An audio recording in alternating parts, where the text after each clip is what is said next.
Hello everyone, you all are watching ISP simplified. आज है हमारा डे 5 का शेड्यूल। 5वें दिन पे हम लोग देखते हैं। देखिए 4th डे पे मैंने कुछ क्वेश्चंस दिया था मेंस के लिए, उसको मैं एक दो कॉपी को रैंडम दिखाता हूँ आपको, ठीक है। वेट की ये कॉपी मतलब लिखा गया है।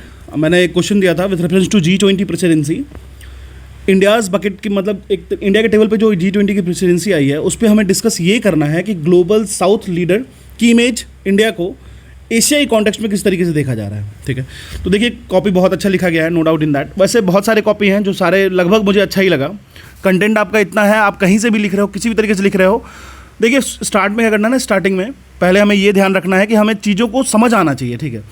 और एक चीज़ को समझ हमेशा याद रखिए, जब भी क्वेश्चन आपको मिला ना, एग्जाम में क्वेश्चन मिल रहा है तो आप जो क्वेश्चन पूछने की कोशिश कर रहा है ना, जैसे मान लीजिए इस क्वेश्चन में ज़्यादा फोकस आपको G20 पे नहीं करना था। इस क्वेश्चन में फोकस आपको ये करना था कि इंडिया का India's leadership for the global south, इस पे ज़्यादा आपको फोकस करना था। देखिए क्या होता है ना, कॉन्टेक्स्ट ऑफ द क्वेश्चन जो होता है उसमें आपको क्वेश्चंस की इसेंस, क्वेश्चन की इमोशन क्या है, इस पे ज़्यादा फोकस करना होता है।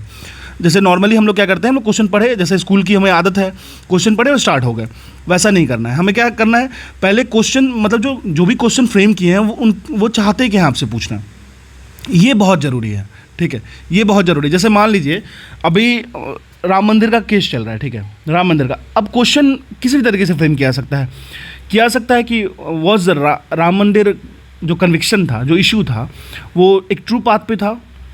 ये वॉज लगा है तो क्वेश्चन मार्क है। मतलब क्या है, मतलब ये है जो ऑथर है, जो क्वेश्चन फ्रेमर है, जो क्वेश्चन जो जिसने बनाया है, वो क्या चाह रहा है उसको, उस क्वेश्चन से ये चाह रहा है कि आप कंक्लूड करो कुछ, ठीक है। अगर मान लो जैसे कि स्टैच्यू ऑफ यूनिटी पे बहुत इशू उठा था, क्वेश्चन किस तरीके से फ्रेम करेगा कि स्टैच्यू ऑफ यूनिटी जो है क्या वो सच में टूरिज्म को बहुत अट्रैक्ट कर रहा है।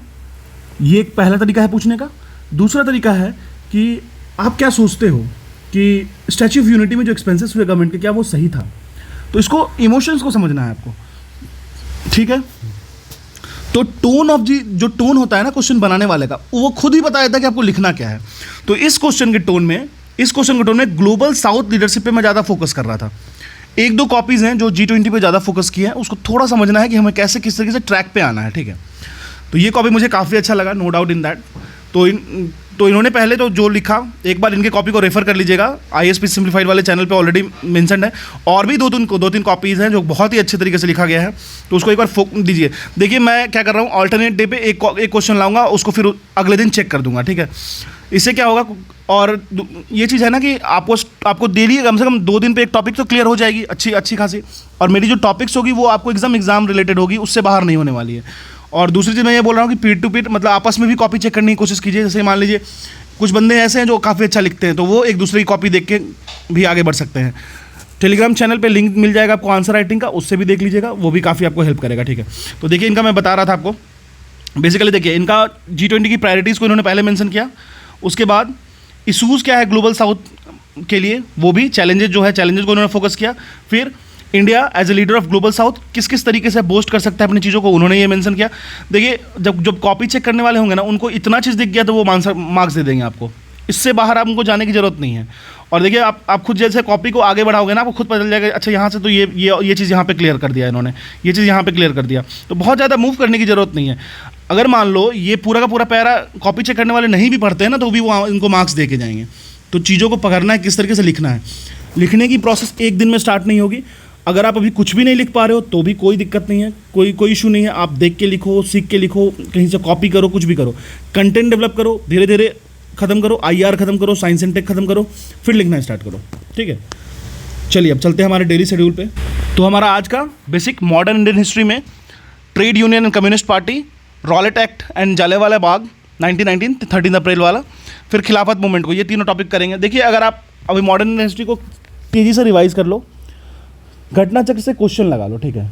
घटना चक्र से क्वेश्चन लगाओ। और अगर आप नहीं लगा पा रहे हो, अगर आपके पास घटना चक्र की बुक नहीं है तो आप एक बुक ले लो। अगर आप वो भी नहीं करना चाहते हो तो ठीक है, मेरी वीडियोस पर ही है, वो देख लो, ठीक है।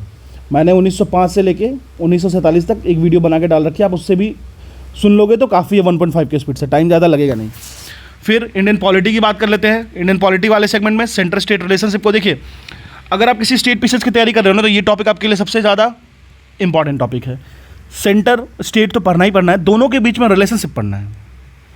तो ये टॉपिक को अच्छे से कर लीजिएगा। सोर्स यूज़ कीजिए एम लक्ष्मीकांत, ठीक है, या फिर आपको कोई भी सोर्स अगर आप बना के रखे हो, नोट्स बना के रखे हो, उसको यूज़ कर लो, लेकिन इसको अच्छे से पढ़ लेना। इसको पढ़ने के बाद फिर घटनाचक्र से इसके क्वेश्चन लगा लेना।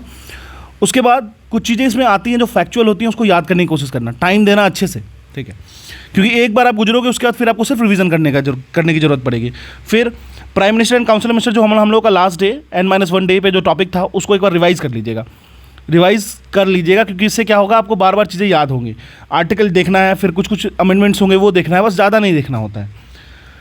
फिर करंट अफेयर वाले सेगमेंट में चलते हैं। देखिए, मैंने आई दृष्टि घटना चक्र की एक इन्वायरमेंट सेक्शन कराई थी, उसमें कंप्लीट आपको मतलब मार्च 2022 से लेकर के अप्रैल 2023 तक की पूरी इन्वायरमेंट की उसमें एक वीडियो है, वो एक बार आप देख लीजिएगा। उसके बाद एडिटोरियल्स वाले सेगमेंट में द हिंदू और इंडियन एक्सप्रेस से एडिटोरियल कर लीजिएगा। सी साइड में आज मैंने स्पीड एंड डिस्टेंस रखा है। आंसर राइटिंग सेशन को मैं यही प्लान कर रहा हूँ कि ऑल्टरनेट डे पे रखूँ, जैसे मंडे रखा, फिर एक दिन कॉपी चेक करूँगा, डिस्कशन कर लेंगे उस क्वेश्चन पे, लाइव डिस्कशन कर लेंगे, कोई दिक्कत नहीं है। उसके अगले दिन हम लोग एक और क्वेश्चन करेंगे। आप आराम से करो, देखो कम से कम नहीं भी तो आपके पास कम से कम 100 क्वेश्चंस होंगे जो ऑलरेडी प्रिपेयर्ड होंगे। फिर आएगा मेंस का टाइम। आप सोचिए, प्रीलिम्स से पहले 100 क्वेश्चन प्रिपेयर्ड है आपके पास, उसके बाद प्रीलिम्स के बाद मेंस के टाइम में हम लोग डेली 2 से 3 आंसर राइटिंग करेंगे, ठीक है, ऐसे करके आराम से निकल जाएंगे। और अच्छा, उसके बाद मैं ऐसे की भी आप लोगों को बताऊंगा। मेरे पास एक सोर्स है, हालांकि वो लीगल नहीं है ऐसे शेयर करना, लेकिन हाँ मैं शेयर कर दूंगा, ग्रुप में डाल दूंगा, आप लोग उसको सेव कर लेना, डाउनलोड कर लेना, उसको एक वीडियोज़ करके धीरे धीरे करके देखना शुरू कर देना। ऐसे का पोर्शन भी हो जाएगा, उसके बाद ऐसे प्रैक्टिस भी कर लेंगे हम लोग, ठीक है। तो आज का शेड्यूल है, ज़्यादा नहीं दिया, लेकिन हाँ करना है इसको। करके अगर आप इसमें पार्ट ले रहे हो तो प्लीज़ फोकस करो। आंसर राइटिंग में कम लोग पार्ट ले रहे हैं, उसको भी अगर कोशिश, देखो मैं बोल तो रहा हूँ कि हर लोग स्टार्ट करते हैं ना, बिगनर्स जो होते हैं उनको बहुत डर लगता है हाथ चलाने में, मैं सच कह रहा हूँ। जब मैं इंजीनियरिंग सर्विसेज UPSC की मेंस लिख रहा था ना, तो मेरी हालत बहुत ख़राब हो गई थी। गवर्नमेंट की सीटें थी 7 सिर्फ, ठीक है, टोटल सीटें इलेक्ट्रिकल इंजीनियरिंग में 7 थी, लेकिन फिर भी जब मैं उसमें मेंस लिखने गया तो मेरा मतलब, जैसे मैं गेट क्वालिफाइड हूँ, लेकिन फिर भी जब मैं मेंस लिखने गया तो मेरा एकदम हालत ख़राब हो गया था, क्योंकि मुझे एकदम आंसर लिखने का तरीका नहीं पता था। तरीका छोड़ दो, तरीका तो लोग सीख जाते हैं, लेकिन हैबिट सबसे बड़ी चीज़ होती है, तो आदत नहीं था।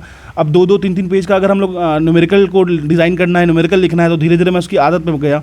1 से 1.5 महीने लगे मुझे एक्वेंटेंसी बढ़ाने में, फिर उसको उस लेवल पे जाने में। तो लेवल जाने में टाइम लगेगा, answer writing time taking process है, लेकिन अगर आपकी बेसिक नहीं भी क्लियर है, फिर भी ये हो सकता है, ठीक है। चलिए, तो इसको करते हैं, अच्छे से कीजिए, फिर मिलते हैं नेक्स्ट डे के टॉपिक पे। Thank you.